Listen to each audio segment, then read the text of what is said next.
خبر شامل کرتے ہیں اسلام آباد سے report Haji Muhammad Nasir Qadri advertising director PNP news HD۔ صدر تحریک انصاف آزاد جموں و کشمیر اور سابق وزیر اعظم سردار عبدالقیوم نیازی عمر کے سعادت حاصل کرنے کے بعد اسلام آباد پہنچ گئے۔ سابق وزیر اعظم سردار عبدالقیوم نیازی کا اسلام آباد ایئرپورٹ پہنچنے پر پرتپاک استقبال کیا گیا۔ ڈپٹی جنرل سیکرٹری امجد جلیل، ڈویژنل صدر عارف مغل، سابق امیدوار اسمبلی آصف کیالوی، ضلعی صدور اظہر گیلانی، آصف محمود، ملک نثار، سینئر نائب صدر ضلع میرپور طیب انصاری استقبال کرنے والوں میں شامل۔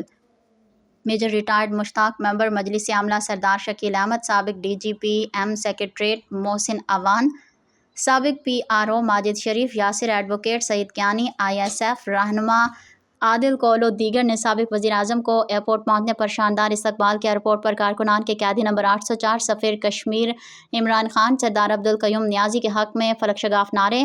سابق وزیر اعظم سردار عبدالقیوم نیازی نے شاندار استقبال پر کارکنان کا شکریہ ادا کیا اور کہا کہ قائد پاکستان عمران خان کی رہائی کے لیے ہر لمحہ دعا کی۔ عمران خان امت مسلمہ کے لیڈر ہیں، انشاءاللہ جلد عمران خان سرخرو ہوں گے۔